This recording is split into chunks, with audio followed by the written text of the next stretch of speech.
Hey guys, just wanted to do an update.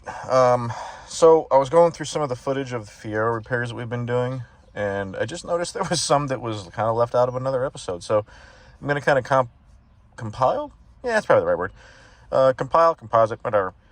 It's a C word. Put it all together and kind of slap it into this episode so you can kind of see some of the stuff that we missed. I put a low temp cooling fan switch into the car. A couple of little things, nothing major. And then at the end of this, you'll see some of the, if you've ever wanted to know how to adjust the deck lid on the back, this will be definitely the video for you. There was one problem that I haven't resolved yet because I just haven't gotten back around to it. I know what the problem is, I just don't know where it is. There's a broken wire, and actually I can probably just show you. Let's pop that. I can get my butt out of the car. So this light still doesn't illuminate, and I know what the issue is. So and I'll talk about it in this episode, but somewhere between right around this area and then around to that plug, there's a break in the white wire that goes to it. So I'm not sure if I'm just going to bypass it or if I'm going to disassemble everything to try to find it, but I haven't gotten to that far yet. And since this is the only thing on the car that doesn't work right now, I'm not too worried about it. I don't really need that light that often anyway, so we will definitely get around to it and get it fixed.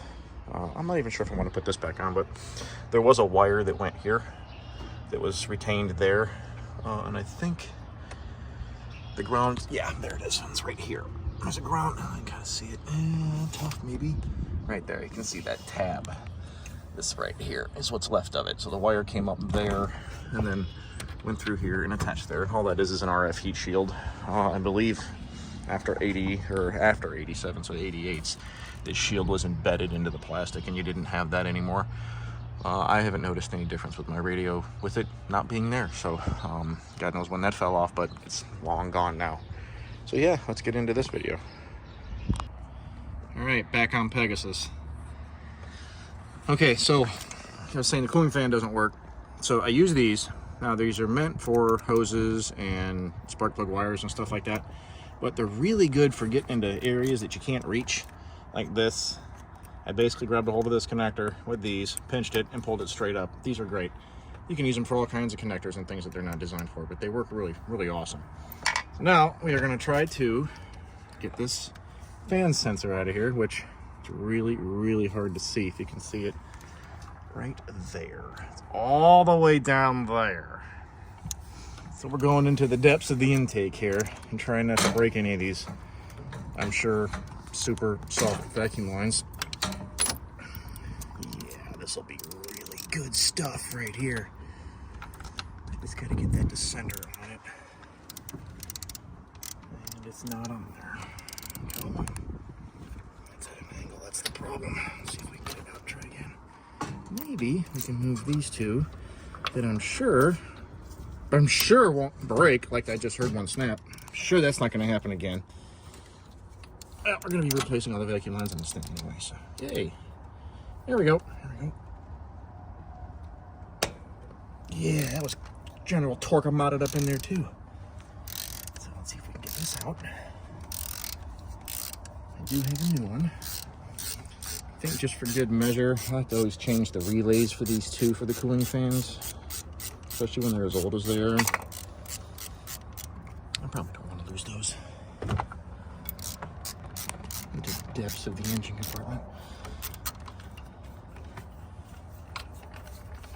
And that feels like we are free. Still gotta find screws for that. Oh, easy.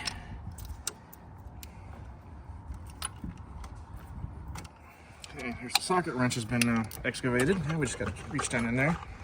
Maybe I'll use these. And if I can even see where it is.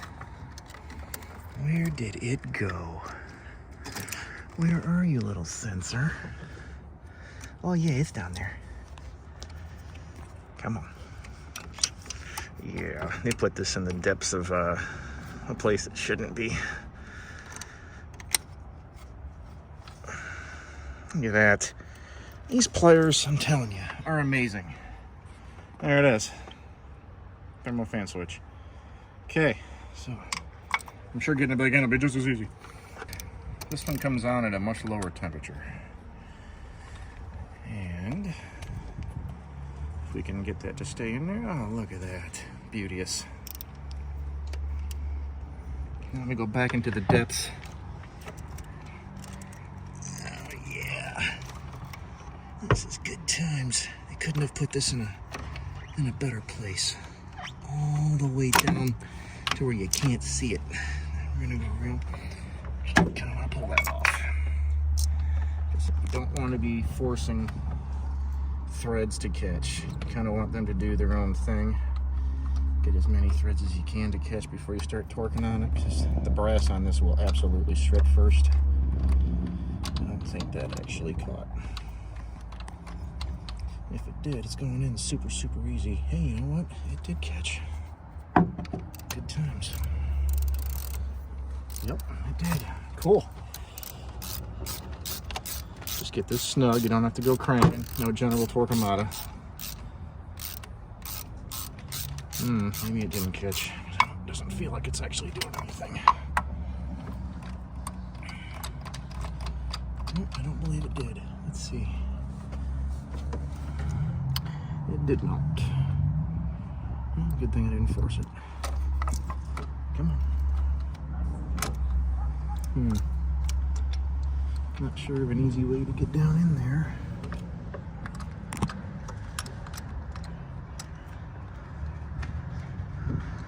Wobble extension seems like it's helping, but then it doesn't.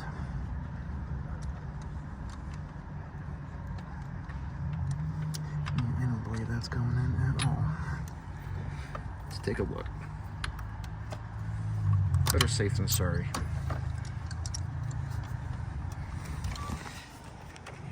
Well, it is. It is started. And now I can kind of get my fingers on it. See, that wobble extension is nice. It also locks in place, so these come in handy. Sometimes you don't want to use a universal. You just need a little bit of flexibility. The wobble extensions are kind of the way to go. Oh, yeah, that feels a lot better. Cranking on it, just want to get it hand tight. And then, right on there. Once again, don't want to lose those. Oh yeah, that's way better.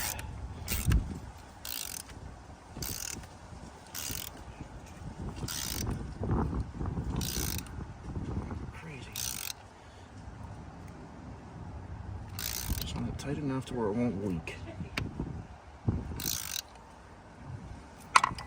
That's about good. Too much more and you could risk stripping the threads on the brass, and then we have serious problems. Okay, that's out. Now the fun part, plugging this monster back in, which is all the way down there. Let's go under the vacuum lines. That are, I'm sure, gonna snap. They're all pretty brittle. Every one of these vacuum lines should be replaced, and that we are absolutely gonna do. Oh, look at that. Went right on. You can see it through here. There is the connector all the way down here under all these vacuum lines, which will be replaced. Okay, here we are again, back on the monster. So, if I mentioned this in another video or not, but as you can see, I already kind of started on this. This does not light, and I don't know why. So, of course, you assume it's a little ball, but it's not. So I go to this wire. I'm checking continuity from this to, it goes to the switch that's in your latch, which is here. I took this off for a totally different reason. I'll get to that in a minute. But the connector that goes to here, one of the wires that goes to this grounds when the deck lid is opened, and of course it uses that as a ground. Orange is your power feed. It uses the black as your ground, which goes up through the deck, up around there, into there, through the taillights for some goofy reason, all the way around to there, down to that 4-wire connector, up into the deck lid, into the fiberglass, up into here, which is that white wire right there. So, much in the same way that I did the speaker, you put an ohm meter on it, and unfortunately, we do not have continuity. So I checked it from here to there, and we do have continuity. I wanted to make sure everything in the deck lid was good just while I had it apart anyway. So I put one in there to the white wire on one end there and one end here, and we do have continuity between the deck lid and that. So everything inside the deck lid is good. Now I know this harness runs through the body, outside the quarter, around the marker light, all through the tail lights here, and then back around. Why they did it like that, I'm not sure. Maybe they just didn't want to route a harness here next to the exhaust. I'm not sure. Or I shouldn't say next to it, but you know, somewhat close to it. Maybe they're keeping everything away from the exhaust. So I figured, okay, well, I'm going to pull apart the taillights and we'll check the harnesses back there and check continuity. Now, you pull these covers off, these little plastic covers, which be real careful with them. Flathead screwdriver, they do have little slots on them, so they're not too hard to get off. Oh God, it's still a little chilly out here. Can't wait for the weather to break. And they're Phillips screws, which are here. If you notice, that one's been modified now. Why has that been modified, you asked? Because the Phillips that's on there is no longer a Phillips. Even with a decent screwdriver, you couldn't turn it. And they're not very tight. They're in there just tight enough to hold the light in place, which is fine. But they're not that way. So I had to grab my Dremel tool, which is now sitting over here. And I had to cut slots into quite a few of them. This one I've already turned around a little bit so that I can cut another slot on that side to be able to get to it a little bit better. I'm trying to keep it in line with the original Phillips, although I guess I really didn't have to do that, but I figured it'd be easier just to kind of cut it straight across to make them flat heads. These three came out. This one was still a little tricky, but I did get it to turn at least 180 because I don't want to hit all of this. I don't want to trash all this fiberglass. There's already enough glass work to do on the car. I don't want to go crazy doing even more. So I'm going to cut a little bit more on this slot here, cut it over more, and then use a flathead screwdriver. You won't have to use a Phillips anymore. I'm going to take all of these screws. I'm going to take the rest of these, and I think I'm going to soak them in some evapor rust and get as much off as I can, strip them, and then repaint them. I'm not sure if anybody has these in the aftermarket. I don't know if Fiero store has them. I may have to check because they're not horrible. There's definitely some rust on them, and they go into a metal, I think a metal J-clip if I remember right. So they don't need to be torqued down. It's just, it uses this to, hold the taillights on. And of course, these lights are so big, the clip's at the bottom. So let me get that one sliced. I might be able to do it on camera. Let's see if we can not lose a finger. Because wouldn't that be phenomenal if we could not lose a finger?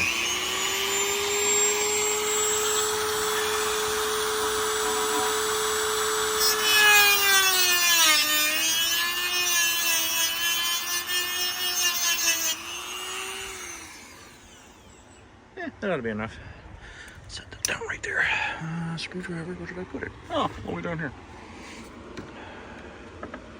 See, now I can get it in there a little bit better. I can actually get a slotted screwdriver in there instead of screwing around with that Phillips. Oh yeah, that's great.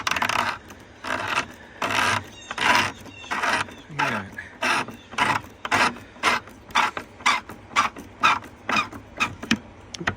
There. Oh, I'll be stabbing the fiberglass.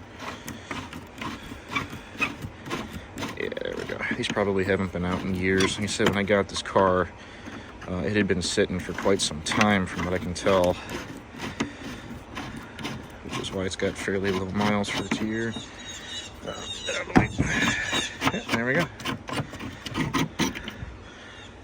And that one's not, it's got the same condition as all the rest of them. I'm just gonna have to soak them in some evapor rust for a few hours, get as much of that stripped off as I can. All right. Now, the one-handed taillight removal. This ought to be interesting. Ooh, there we go. God, I wish somebody was repopping these lenses on the GTs. Oh yeah, that's pretty tight in there. The harnesses are not known for being long. But there you can see down here, that's the clip they go into. So it's just a regular metal J-clip. The GM uses on pretty much everything. There you go, right there. Just want to make sure. Looks like that one might have been pinched on the J-clip. Well, all the lights work, so I guess that's a positive. So let me get this out and see if maybe that wire does run through here. Maybe it doesn't. Maybe it runs below the bumper. Not sure. If it doesn't, well, now's a good time to check all the taillights and make sure they work.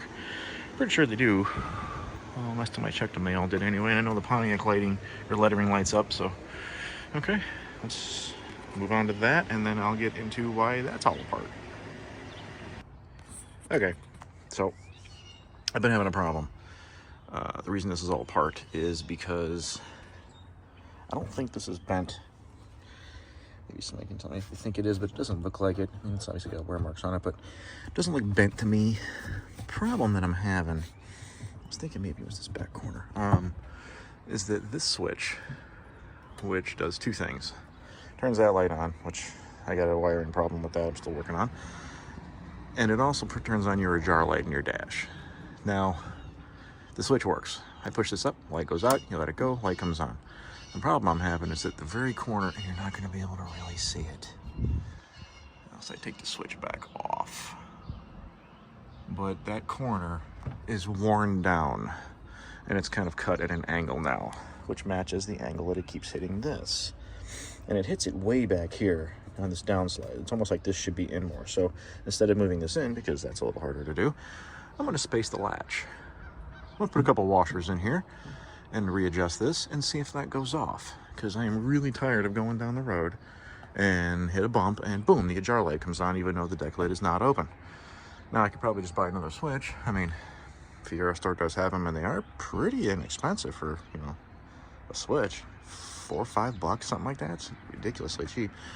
I'm gonna try this and just see if it works. And if it doesn't, hey, new switches on the horizon.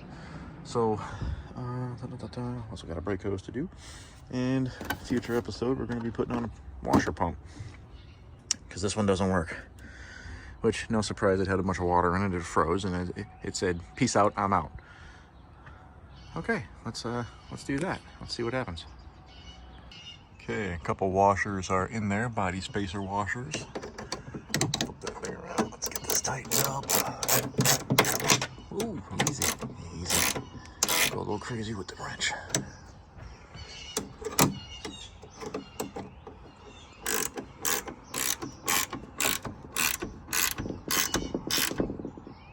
There we go. Nothing out of the way. Nothing's in the way. No, we are good. Make sure the keys aren't in the trunk, just in case something fails. Okay, we're good. Yeah, see? Not you can really see it. This pushes up, breaks ground. When that comes down, so I'm hoping maybe by spacing this, moving the latch towards the front of the car just a little bit more, it will move where it strikes here, because it seems to be striking it like right back on this corner. If I can get it back up on this flat.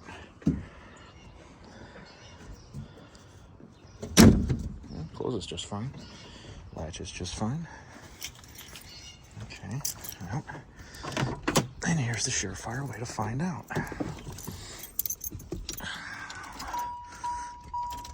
Oh, come on, turn you. What's going on? Ah, there we go. Helps if you have the wheel not locked. Key on. No light. Although that's strange because the driver's door is open.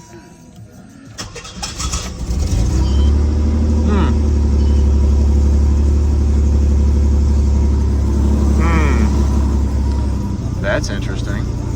That's never happened before. Well, the light's off now. And I don't see it coming on. It used to do that.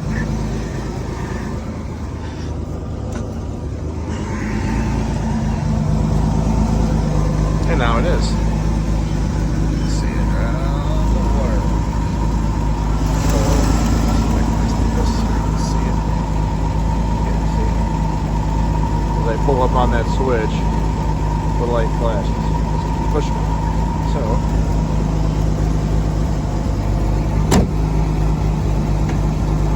That seems to have worked. Although when I open the driver's door now, it doesn't seem to turn on. Well, isn't that special? So obviously the switch in there's got an issue. Never noticed that before. I know this one used to turn it on too. Yep, that works. Okay. Maybe the driver's one never worked, and I just never noticed it. Huh. Well, there is a problem with this door anyway that needs to come apart. You roll the window down, and just before it gets to here, it makes a little clunking noise, which almost makes me feel like this is hitting something. And the door does make kind of a banging noise when you hit over a bump, like a pretty good bump. It'll bang the door. Now, it could be a hinge pin, or right there's the problem. Look at that. And we had just found another issue. Look at that. Look at the wear in that. Let's see it. That has got one hell of a ridge. So, maybe buying a new striker bolt, which those are easy to get. You can get those at parts stores. They're not hard to come by at all. It seems like the door is pretty solid. Well, maybe. It's got a little bit of play. Not a whole lot. I may end up just changing those pins anyway. Those are pretty inexpensive too, pretty common too. GM used them on pretty much everything. Turn that off. All right. Yeah, if I can just get the brakes done, bleed the brakes, this thing will almost be ready to rock. Yeah, getting there. Okay, we have gotten a little bit of that. And we're gonna toss these rusty, nasty looking things up in here. I just took an old dishwasher container because I figured, hey, this ought to be easy, right? Just pour some of that out in there. Probably don't want to breathe in this stuff. Who cares, right? Let's toss these in there. Yeah, maybe we'll get some more in there. I want to get these completely covered. Supposedly you can reuse this stuff too. Never really tried, but we're gonna try it. I put the other two in there, but right now, unfortunately, I need to drive the car. So I will pop these two back out when those four are done. And then I picked up, I'll just grab a can of that. I figured that'd be enough. Get them all stripped down, cleaned up, and then get them back in their homes. And these are all still good, so I'll pop those back on. We'll be good to go. I'll keep my screwdriver out here for now. And that'll be that. Cool. Oh, let's let that sit there for at least a few hours. And let's close that up. And we'll see how it comes out. All right, I was thinking, well, I wasn't thinking, otherwise I would have brought the camera out here. There's a reason why the vents are off. So I got both vents off. Now, I don't know if you've seen this in the other videos, and you probably have. The deck lid on the left side, right about there, was sticking probably, God, that far up. And this side was way down below the quarters. So this side would be, I mean, I can't even get it to really do it now so much, but it would stick way up. It's still a little off, and I know I got the adjusters in there, but the fiberglass is a little beat up from somebody else slamming the snot out of this. So you take the vents off, and if you pop out your favorite 13 millimeter, you loosen this one and this one on both sides. And you can even actually see there's witness marks from where this thing was, probably from GM, I'm imagining. Because it's definitely not, or it wasn't straight before. So as soon as I loosened all four of those, the whole deck lid kind of relaxed, and I kind of heard a little popping noise, if you want to call it that. And it already straightened out. So this is also how you can get this gap to be even on both sides. Before, this one was almost touching. You can kind of just grab a hold of the deck, and you can really move it and manipulate it around while it's closed, because then all the weight is basically sitting on the car, and you just kind of adjust it where it needs to be. So I am going to adjust it just a tiny bit more. God, that's way better than it was. And I'm going to tighten those down. So we'll see how that works. All right, see, I drew this one in a little bit too tight now, because now there's a big old gap right there. So I'll loosen them up and do it again. But yeah, you can see, oh, if I can get this down in there, it's way easier to do with the vents off, because you can just get to it. Just loosen them up.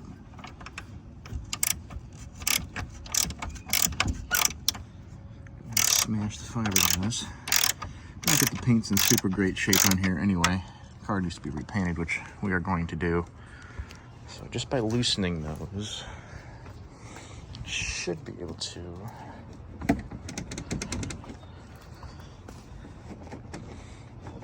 there we go. See that? Opens right up. That side still, that's about even. I still got the adjusters down there. Kind of hard to hold that at the same time. So let me tighten those up and let's see what happens.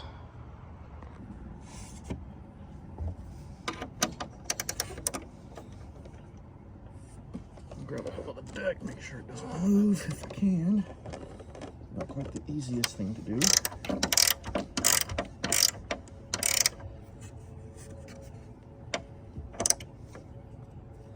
That one.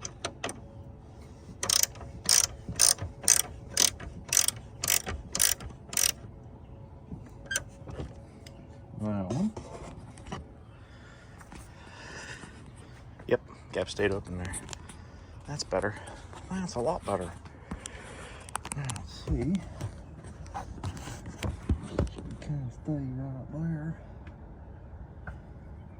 Make sure the set is down. It is. It's nice because none of the weight of the deck lid, not fighting the weight of the deck lid. Not that it weighs a lot, but you don't have to mess with it. It stays right where it needs to. This is almost like how I adjusted the louvers in the back of my other car.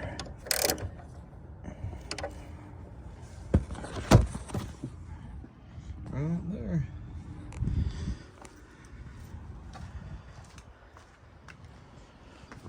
That's a lot better.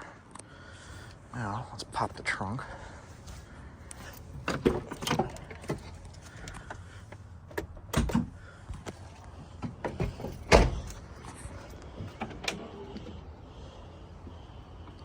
Okay, still opens pretty smooth. Yeah, so you just pop the two vents off. You got a flathead screw here, and there's that thumb screw. If it's original, we'll still have one of these. You can still get those. They're still available, which is kind of nice. Oh yeah, that's a lot better. Cool. Well, another one down. Now I just gotta wait for that stuff to strip the rust off of these so I can put these back in. All right, time for the unveiling. Let's see here. I just feel like Bruce do. I start these all off with either all right or okay. That's weird. Oof, that's a little dark. That stuff got dark. So it's supposed to be safe. So I'm putting my hands in it. So if not, I get cancer. I guess I know why. Look at that.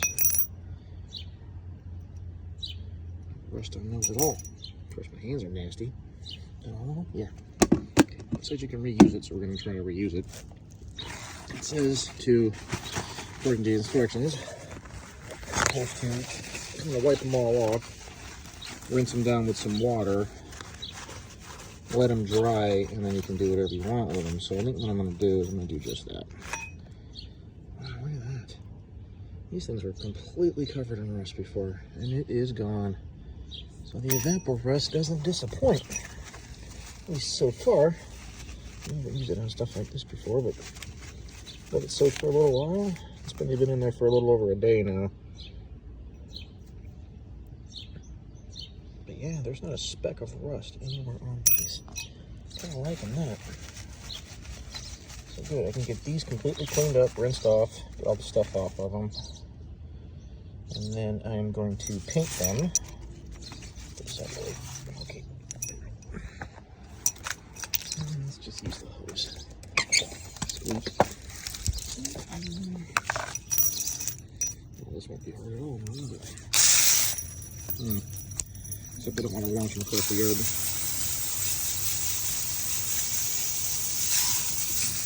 Thorough rinsing.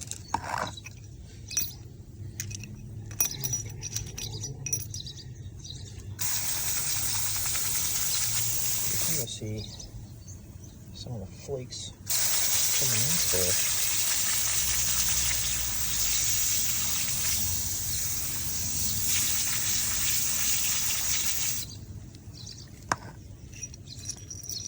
Yep, pretty clean now.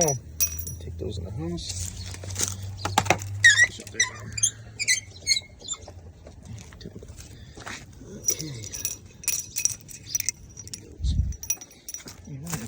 these up. Clean that mess up too. Let these things dry. And then paint them. Because I don't really want to be doing this again. I would prefer that they don't get rusted inside the taillight clips. Since getting taillights for a GT isn't quite the easiest or cheapest thing to do. Until somebody comes up with a better solution to repop them, I guess. But there they are. There you go, all painted. Back to black, looking pretty good. Set them there. Put a couple of these in so that I can get the other two out.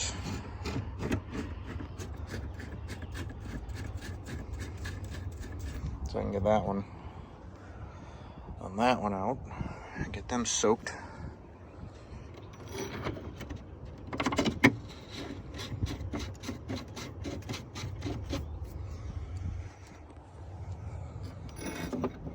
Yeah, the slots that I cut into these there seem to help big time. They're actually a lot easier to get off. I'm kind of surprised GM didn't use a hex head on these, because it would have made more sense. Since these things sit completely vertical,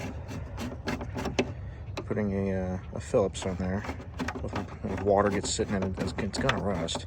You're gonna get condensation and stuff in there. Putting a hex on there would have made more sense. But hey, I'm not an engineer, so somebody thought it was a good idea to do it this way. And I'm sure whoever they paid for, as far as to build the bolts when they ordered them, they got a pretty good deal. That sounds awesome. Yeah, buddy. Nope.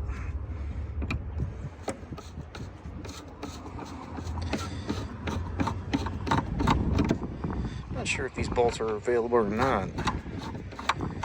You could always try your FieroStore.com and see if they've got them. I think they have them for the Notchy, but I don't know if they've got them for the fastbacks. I can't get this one out of there. There we go. Alright, if I get that on there.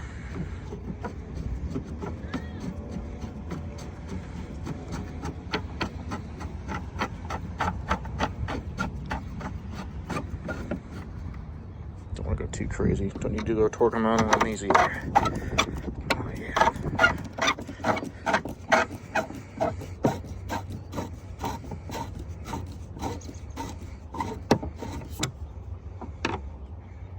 Of course it's gonna fall.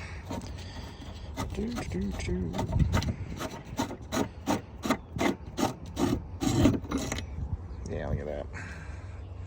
Far cry from what they look like when you pull them out of that evapor roast, that's for sure.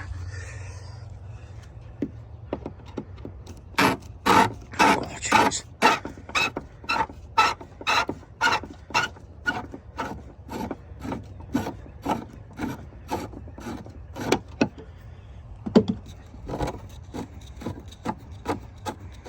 Although once they come loose, they come right out. It's just getting on them with a tool.